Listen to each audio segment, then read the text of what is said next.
سورہ بنی اسرائیل آیت نمبر 54۔ اعوذ باللہ من الشیطان الرجیم، بسم اللہ الرحمن الرحیم۔ ربکم اعلم بکم ان یشأ یرحمکم او ان یشأ یعذبکم وما ارسلناک علیہم وکیلا۔ وَرَبُّكَ أَعْلَمُ بِمَنْ فِي السَّمَاوَاتِ وَالْأَرْضِ وَلَقَدْ فَضَّلْنَا بَعْضَ النَّبِيِّينَ عَلَى بَعْضٍ وَآتَيْنَا دَاوُودَ زَبُورًا۔ قُلِ ادْعُوا الَّذِينَ زَعَمْتُم مِّن دُونِهِ فَلَا يَمْلِكُونَ كَشْفَ الضُّرِّ عَنكُمْ وَلَا تَحْوِيلًا۔ أُولَئِكَ الَّذِينَ يَدْعُونَ يَبْتَغُونَ إِلَىٰ رَبِّهِمُ الْوَسِيلَةَ أَيُّهُمْ أَقْرَبُ وَيَرْجُونَ رَحْمَتَهُ وَيَخَافُونَ عَذَابَهُ إِنَّ عَذَابَ رَبِّكَ كَانَ مَحْذُورًا۔ وَإِن مِّن قَرْيَةٍ إِلَّا نَحْنُ مُهْلِكُوهَا قَبْلَ يَوْمِ الْقِيَامَةِ أَوْ مُعَذِّبُوهَا عَذَابًا شَدِيدًا كَانَ ذَلِكَ فِي الْكِتَابِ مَسْطُورًا۔ وما منعنا أن نرسل بالآيات إلا أن كذب بها الأولون وآتينا ثمود الناقة مبصرة فظلموا بها وما نرسل بالآيات إلا تخويفا۔ صدق اللہ العظیم۔ ربکم اعلم بکم، آپ کا رب آپ کے بارے میں سب سے زیادہ جانتا ہے۔ ان یشاء یرحمکم او ان یشاء یعذبکم، وہ چاہے گا تو تمہارے اوپر رحم کر دے گا، اور وہ چاہے تو تمہیں سزا دے دے۔ وما ارسلناک علیہم وکیلا، اور اے رسول صلی اللہ علیہ وسلم، ہم نے آپ کو ان کے اوپر کوئی داروغہ بنا کے نہیں بھیجا۔ وَرَبُّكَ أَعْلَمُ بِمَنْ فِي السَّمَاوَاتِ وَالْأَرْضِ، اور آپ کا رب سب سے زیادہ جانتا ہے جو کچھ آسمانوں میں ہے اور زمین میں ہے اس کے بارے میں۔ وَلَقَدْ فَضَّلْنَا بَعْضَ النَّبِيِّينَ عَلَى بَعْضٍ وَآتَيْنَا دَاوُودَ زَبُورًا، اور تحقیق ہم نے فضیلت دی بعض انبیاء کو بعض کے اوپر، اور داؤد علیہ السلام کو ہم نے زبور عطا کی۔ قُلِ ادْعُوا الَّذِينَ زَعَمْتُم مِّن دُونِهِ فَلَا يَمْلِكُونَ كَشْفَ الضُّرِّ عَنكُمْ وَلَا تَحْوِيلًا، تو آپ انہیں کہیں کہ بلائیں ان اپنے شریکوں کو کہ جنہیں تم اللہ کی صفات میں شریک کرتے ہو، کہ وہ تمہاری کسی تکلیف کو دور کریں، تو وہ نہ تو ایسا کر سکتے ہیں اور نہ ہی اس کو کچھ وقتی طور پہ ٹال سکتے ہیں۔ اولئک الذین یدعون یبتغون الی ربہم الوسیلۃ ایہم اقرب ویرجون رحمتہ ویخافون عذابہ، اور مکہ والوں کے لیے خاص طور پہ کہا کہ یہ تو وہ لوگ ہیں کہ جن کو یہ پکارتے ہیں اللہ کے وجود کا حصہ سمجھ کے، وہ تو خود اس کوشش میں لگے ہوئے ہیں کہ کس کو اللہ کا تقرب زیادہ سے زیادہ حاصل ہو، اور اس کے لیے وہ وسائل اختیار کرتے ہیں، اور اللہ کی رحمت کی امید رکھتے ہیں، اور اس کے عذاب سے وہ ڈرتے ہیں۔ ان عذاب ربک کان محذورا، بے شک اللہ کا عذاب، آپ کے رب کا عذاب چیز ہی ایسی ہے کہ اس سے ڈرا جائے۔ وَإِن مِّن قَرْيَةٍ إِلَّا نَحْنُ مُهْلِكُوهَا قَبْلَ يَوْمِ الْقِيَامَةِ أَوْ مُعَذِّبُوهَا عَذَابًا شَدِيدًا، اور نہ ماننے والوں کی کوئی بستی بھی اس دنیا میں ایسی نہیں کہ جس کو قیامت کے دن کے آنے سے پہلے پہلے ہم ہلاک نہ کر دیں یا اس کے لوگوں کو سزا نہ دیں، اور وہ سزا بھی بڑی سخت۔ کان ذالک فی الکتاب مستورا، یہ چیز تو اس بڑے رجسٹر میں پہلے سے لکھی جا چکی ہے۔ وما منعنا ان نرسل بالآیات الا ان کذب بها الاولون، اور یہ جو بار بار مطالبہ کرتے ہیں کہ ہمیں عذاب کی کوئی نشانی دکھاؤ، تو وہ نشانی دکھانے سے ہمیں اگر روک رکھا ہے تو اس بات نے کہ پہلوں کو نشانی دکھائی تو انہیں بھی تو کوئی فائدہ نہیں ہوا۔ وَآتَيْنَا ثَمُودَ النَّاقَةَ مُبْصِرَةً فَظَلَمُوا بِهَا، اور ہم نے تو قوم ثمود کو ایک نشانی، یعنی اونٹنی جو ہے وہ بالکل آنکھیں کھول دینے والی نشانی تھی، لیکن انہوں نے جھٹلایا اور اپنے اوپر ظلم کیا۔ وَمَا نُرْسِلُ بِالْآيَاتِ إِلَّا تَخْوِيفًا، اور ہم اگر اپنی کوئی نشانی بھیجتے ہیں تو پھر اس بات سے ڈر کے رہنا چاہیے، اس کے لیے خوف اور تنبیہ کے لیے بھیجتے ہیں۔ کل کے درس کے آخر میں ایک ہدایت آئی تھی، اور وہ ہدایت خاص طور پہ اس سیاق و سباق کے ساتھ تھی کہ بحث مباحثے میں معاملات بہت الجھ جاتے ہیں، تو پھر فریق مخالف جو ہے اس کے منہ میں جو بات آتی ہے وہ کہتا ہے۔ اس کے مقابلے میں صحابہ کرام کو، مسلمانوں کو یہ ہدایت ہوئی تھی کہ اپنے منہ سے اچھی بات نکالیں۔ میں نے اس کی تعریف کی تھی کہ اچھی بات وہ ہے کہ جس کے اوپر بعد میں پچھتانا نہیں پڑتا۔ آج کے درس کی بھی پہلی 2 جو آیات ہیں ان میں 2 اور ہدایات ہیں۔ پہلی آیت جو ہے ربکم اعلم بکم ان یشاء یرحمکم و ان یشاء یعذبکم، اس میں یہ حقیقت مضمر ہے کہ رسول اللہ صلی اللہ علیہ وسلم کی رسالت کو تسلیم نہ کرنے والے، قرآن پاک کو اللہ کی کتاب نہ ماننے والے اور اللہ کو وحدہ لا شریک نہ ماننے والے، وہ بھی اس پیرائے میں خطاب کرنے والے کے لیے نہیں ہے کہ آپ کہ جو منہ میں آئے ان کو کہہ دیں۔ انہی میں سے تو وہ لوگ ہیں جو بڑے شدید مخالف تھے اور بعد میں ایمان لے آئے۔ اب وہ ایمان لے آئے تو اللہ نے کہا کہ قبل از اسلام کے سارے گناہ معاف ہو گئے، صغیرہ کبیرہ گناہ معاف ہو گئے۔ تو پھر اس چیز کی امید رکھنی چاہیے کہ ہم جو کام کر رہے ہیں، رسول علیہ الصلوۃ والسلام جو کام کر رہے ہیں اس کا نتیجہ نکلے گا، بڑا اچھا نتیجہ نکلے گا۔ بس اس چیز کی طرف توجہ دلائی کہ تمہارا رب اگر چاہے تو ان کو رحم کرے ان کے اوپر اور ان کو ہدایت دے دے،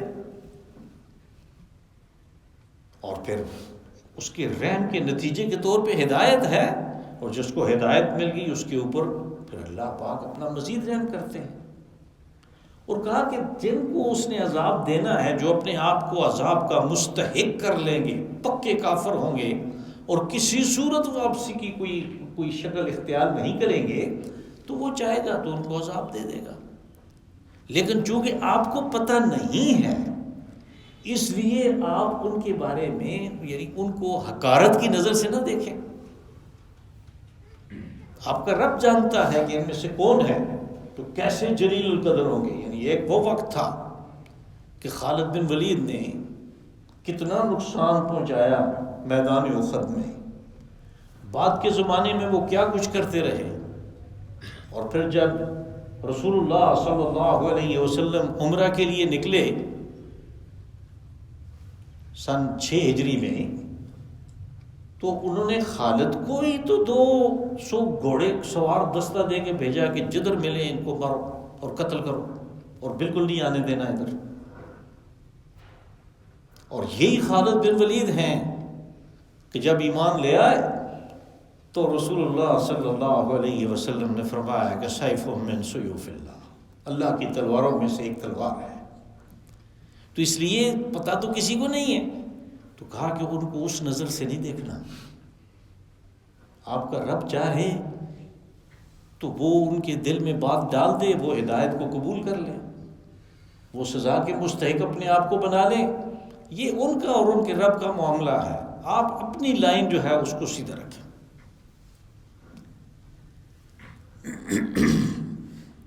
وَمَا أَرْسَلْنَاكَ عَلَيْهِمْ وَكِيلًا، اس میں یعنی جو حدود ہیں دعوت کا معاملہ کہاں تک لے جانا ہے اس کو واضح کر دیا کہ یہ تو کام ہے ہی نہیں ہے رسول علیہ الصلوۃ والسلام کا یا صحابہ کرام کا کہ وہ لوگوں کو پکڑ پکڑ کے ہدایت کے راستے پہ ڈالیں۔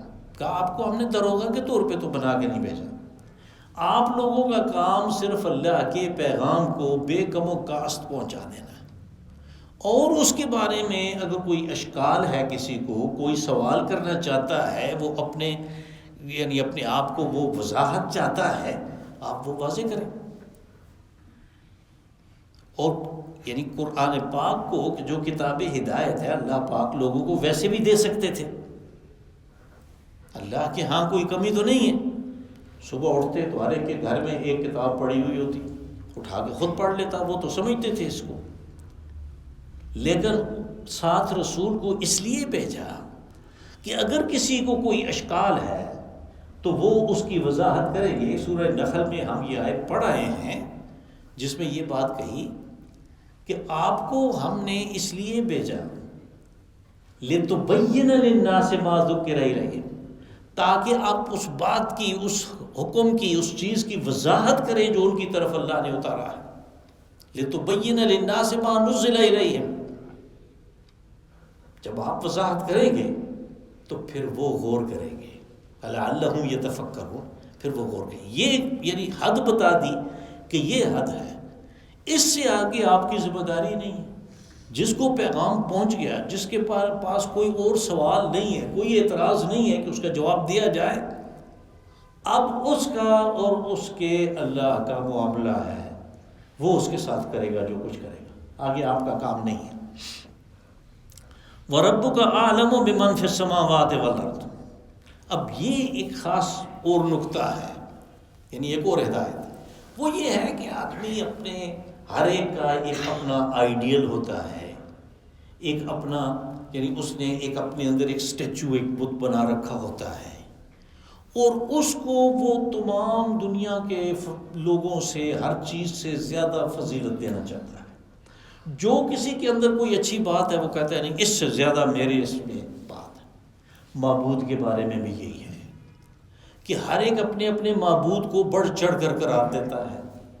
اسی طرح رسولوں کے بارے میں بھی یہی ہے کہ وہ بھی اپنے اپنے رسول کو، یعنی یہود کہتے تھے ہمارے پاس 50,000 رسول آئے، تمہارا تو اسماعیل علیہ السلام کے بعد کوئی آیا ہی نہیں ہے، اور اب تو رسالت ہونی ہے ہمارے خاندان میں۔ وہ دیکھو موسیٰ علیہ السلام، اللہ نے خود ان سے باتیں کی۔ وہ دیکھو حضرت داؤد علیہ السلام کو اللہ نے کیسی کتاب دی کہ جب وہ اس کو پڑھتے تھے تو پرندے بھی ساتھ وہ کھڑے ہو جاتے تھے ہواؤں میں، اور پہاڑ بھی جھومتے تھے ان کے ساتھ۔ یعنی وہ اپنے اپنے اس کی رسول کی تعریف کر رہے ہیں۔ اب رسولوں کے بارے میں وہ کس کو کیا فضیلت حاصل ہے، ہمیں پہلے بھی 2 ہدایات مل چکی۔ ایک تو وہ ہے جو سورہ بقرہ کے آخری، بالکل آخری آیات میں ہے، اور اس میں ہمیں یہ بتایا گیا کہ تم کیا کہو اس بارے میں، لا نفرق بین احد من رسلہ، اللہ کے رسول ہیں، ہم ان کے بارے میں تفریق اور امتیاز نہیں کر سکتے کہ یہ بڑا ہے یہ چھوٹا ہے۔ اور ان کی اصل اس میں کہ کون بڑا کون چھوٹا ہے اللہ نے اپنی طرف سے بتایا، جو 3 پارے کی پہلی آیت ہے کہ تلک الرسل فضلنا بعضهم علی بعض، یہ رسول ہیں، ہم نے فضیلت دی بعض کو بعض کے اوپر، لیکن کسی خاص چیز میں ایک رسول کو فضیلت دی۔ حضرت موسیٰ علیہ السلام نے اللہ سے کلام کیا، حضرت عیسیٰ علیہ السلام کو وہ معجزات دیے گئے، اور روح القدس کو، جبرائیل امین کو ان کی تائید کے لیے بھیجا گیا کہ جو کسی رسول کو ملے نہیں۔ اور اسی طرح رسول اللہ صلی اللہ علیہ وسلم کو، یعنی پہلے رسول تھے، ان کے ساتھ ہی ان کے معجزات ختم ہو گئے۔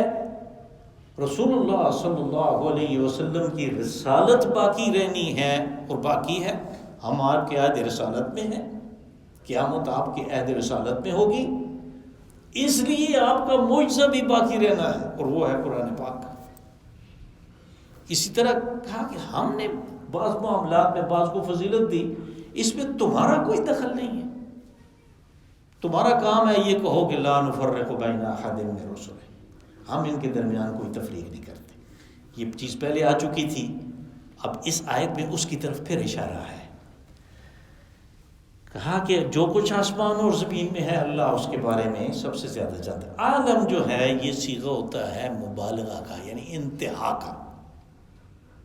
یہ وزن جس بھی صفت کے ساتھ لگتا ہے وہ مبالغہ کا انتہائی صیغہ ہو جاتا ہے۔ جیسے ہم کہتے ہیں اللہ اکبر، اللہ بڑا ہے، سب سے بڑا ہے، اتنا بڑا ہے کہ اس کی بڑائی کا، اس کی عظمت اور اس کی کبریائی کا کوئی تصور ہی نہیں کیا جا سکتا. یہ اکبر ہے، عالم سب سے زیادہ جاننے والا، کہ جس کے علم کی حدود کو کوئی ناپ نہیں سکتا، کوئی پیمائش نہیں کر سکتا. وہ سب کچھ جانتا ہے جو آسمان و زمین میں ہے، کون کس کے اوپر فضیلت رکھتا ہے، کس معاملے میں فضیلت رکھتا ہے. وَلَقَدْ فَضَّلْنَا بَعْضَ النَّبِيِّينَ عَلَىٰ بَعْضٍ. پھر اللہ نے اپنے بارے میں کہا کہ ہم نے فضیلت دے رکھی ہے بعض کو بعض کے اوپر. اور آگے ایک مثال آگے کہ داؤد علیہ السلام کو ہم نے زبور عطا کی، یعنی انبیاء کو صحف، صحائف، کتابیں ملیں، وہ ساری کی ساری نثر تھی. حضرت داؤد علیہ السلام کو زبور مل گئی، وہ منظوم کتاب تھی، واحد یعنی کتاب الہی، اللہ کی طرف سے اترنے والی کتاب جو منظوم تھی، اس میں کوئی حکم نہیں تھا، اس لیے کہ وہ بنی اسرائیل کے نبی تھے، اور بنی اسرائیل کی تمام شریعت تورات اور احکامات عشرہ میں حضرت موسیٰ علیہ السلام کو دی گئی، اور حضرت داؤد علیہ السلام حضرت موسیٰ علیہ السلام کی 7ویں پشت پر ہیں، 400 سال بعد آئے ہیں. ان کو اللہ نے وہ کتاب دی جو کسی کو نہیں دی. کہا ہم نے بعض کو بعض معاملات میں فضیلت دی ہے. قُلِ ادْعُوا الَّذِينَ زَعَمْتُم مِّن دُونِهِ فَلَا يَمْلِكُونَ كَشْفَ الضُّرِّ عَنكُمْ وَلَا تَحْوِيلًا. یہ 3 ہدایات تھیں دعوت کے معاملے میں، ایک کل کی ہوئی اور 2 ہدایات آج کی ہوئی ان 3 آیتوں میں. اس کے بعد وہ اصل مضمون واپس آ گیا، اور وہ مضمون تھا توحید کا. کہا کہ ان لوگوں کو جو قُلِ ادْعُوا الَّذِينَ زَعَمْتُم مِّن دُونِهِ فَلَا يَمْلِكُونَ كَشْفَ الضُّرِّ، کہ جن کو یہ اپنے خیال کے مطابق سمجھتے ہیں کہ جن کے پاس بڑا اختیار ہے. یہ مکی صورت ہے، اور مکہ والے ملائکہ کو اللہ کی بیٹیاں کہہ کے ان کی بتوں کی پوجا کرتے تھے، اپنے خیال کے مطابق انہوں نے ہیولے بنا رکھے تھے، اور کہتے تھے ہمارے کام ان کے ذریعے سے ہوتے ہیں. کہا انہیں کہیں کہ کسی کو کوئی تکلیف ہے تو وہ اس کو کہے نا کہ وہ اس کی تکلیف کو دور کرے. فَلَا يَمْلِكُونَ كَشْفَ الضُّرِّ، اس کی تکلیف کو دور کرنے کی صلاحیت، اس کی تملیک، اس کی ملکیت، اس کا اختیار ان بتوں کے پاس نہیں ہے. اور دور کرنا تو بڑے دور کی بات ہے. وَلَا تَحْوِيلًا، یعنی اس کو، اس مصیبت کو، اس تکلیف کو وقتی طور پہ وہ ٹال بھی نہیں سکتے. تحویل کہتے ہیں بائی پاس کو، یعنی معاملے کو وقتی طور پہ ادھر سے، ابھی ادھر راستہ بند ہے تو دوسرا راستہ بنا دیا ہے، اس کو تحویلہ کہتے ہیں، بائی پاس. وہ اس تکلیف کو بائی پاس بھی نہیں کر سکتے، وقتی طور پہ ٹال بھی نہیں سکتے، ادھر ادھر بھی نہیں کر سکتے، ان کے پاس کوئی اختیار نہیں ہے.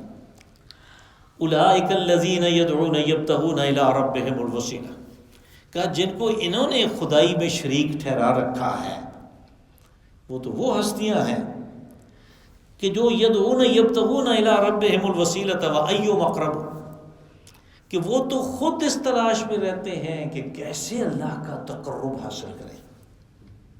کس طرح، یعنی ہم اپنے مقام کو بلند کریں کہ جتنا اللہ کے قربت حاصل ہوگی، تقرب اس کا حاصل ہوگا، اتنا ہی اس کا مقام اچھا ہوگا. تو وہ تو اس کی تلاش میں لگے رہتے ہیں. ایہم اقرب ویرجون رحمتہ، اور وہ اللہ کے تقرب کے سلسلے میں تگ و دو کرتے ہیں ہر وقت، اور اس کی رحمت کی امید رکھتے ہیں. لیکن ساتھ میں وَيَخَافُونَ عَذَابَهُ، ملائکہ ان کے پاس صلاحیت ہی نہیں ہے گناہ کرنے کی، نافرمانی کی ان کے پاس صلاحیت ہی نہیں ہے. وہ تو ان کی تو تخلیق ہی صرف اطاعت کے لیے ہوئی ہے. لیکن پھر بھی جو اللہ کا عذاب ہے اس سے وہ ڈرتے بھی ہیں. یعنی اس میں ہمارے لیے ہدایت ہے کہ ہمارے پاس بھی 2 چیزیں ہیں، اس کی رحمت کی امید اور اس کے عذاب کا خوف. اور یہی وہ چیز ہے جس کو رسول اللہ صلی اللہ علیہ وسلم نے فرمایا کہ ایمان امید کی رحمت اور عذاب کے خوف کے بالکل درمیان کی چیز ہے. یعنی یہ دونوں صورتیں اس دنیا میں اس کے پاس موجود ہوتی ہیں.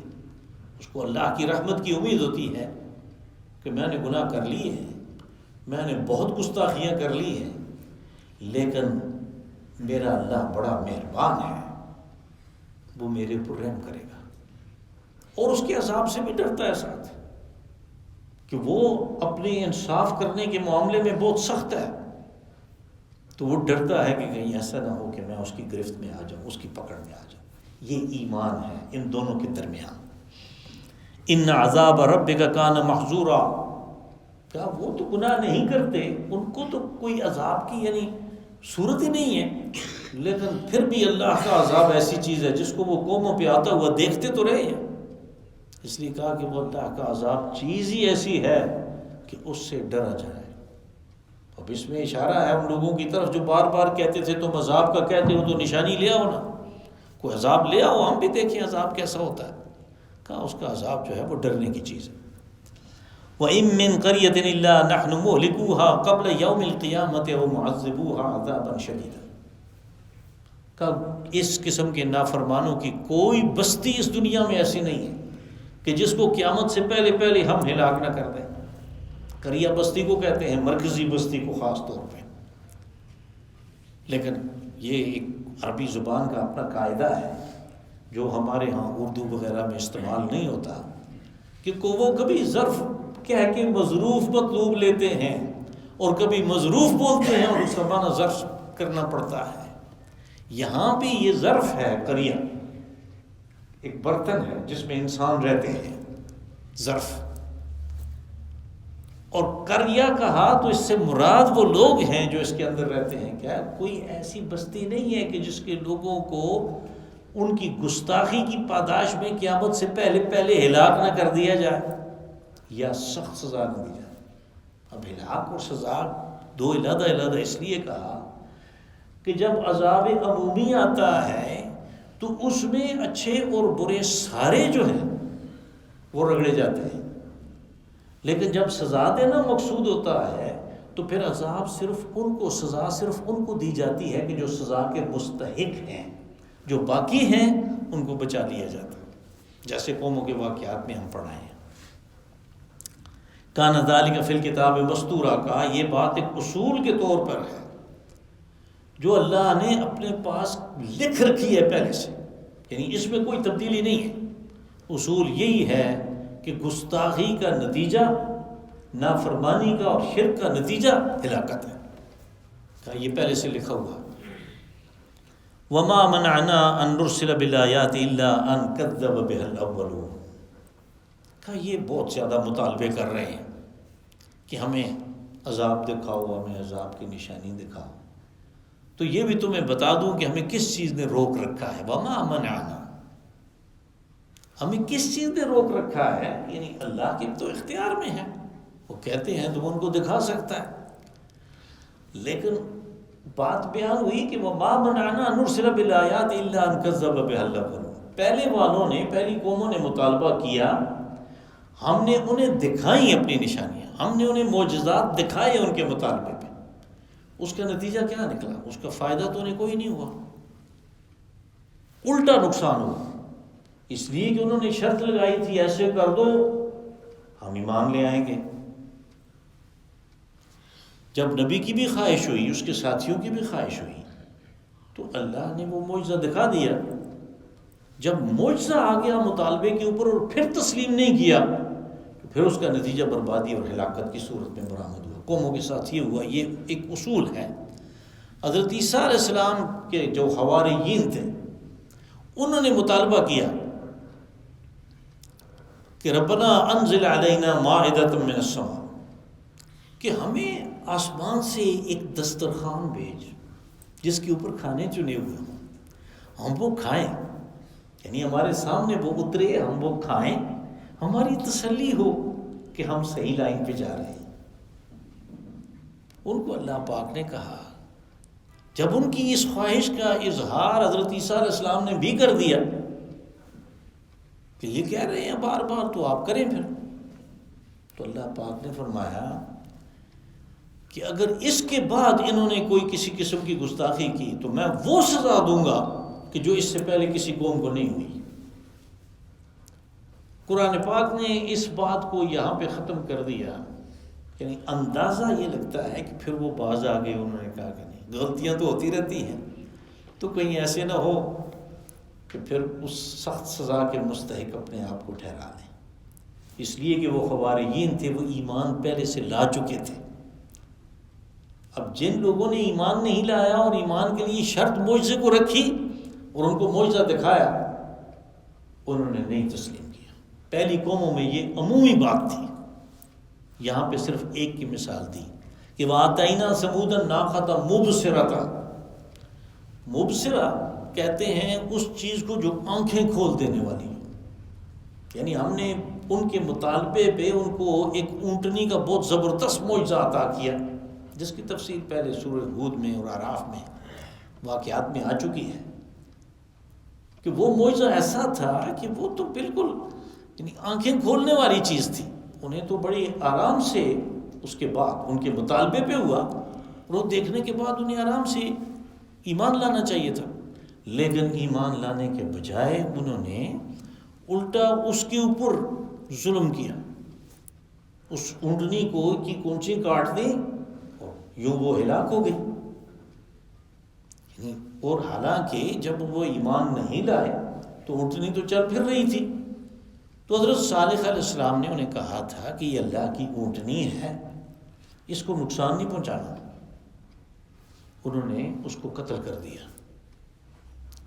اور یہ ایسی بات تھی کہ کہا کہ یہ مطالبہ ان کا تھا، ہم نے دکھایا، اور انہوں نے کیا کیا؟ فَظُلَمُوا بِهَا۔ اب یہ جو بات ہے عربی کی فَظُلَمُوا بِهَا، یعنی با کا جو صلہ ہے یہ اس کے ساتھ ملتا ہے ہی نہیں ہے، معلوم ہوتا ہے کہ یہاں پہ کچھ حذف ہے، کوئی محذوف ہے، کوئی چیز غائب ہے، بیچ میں سے کلام کو مختصر کرنے کے لیے وہ نہیں کہا گیا، اور وہ ہے تکذیب۔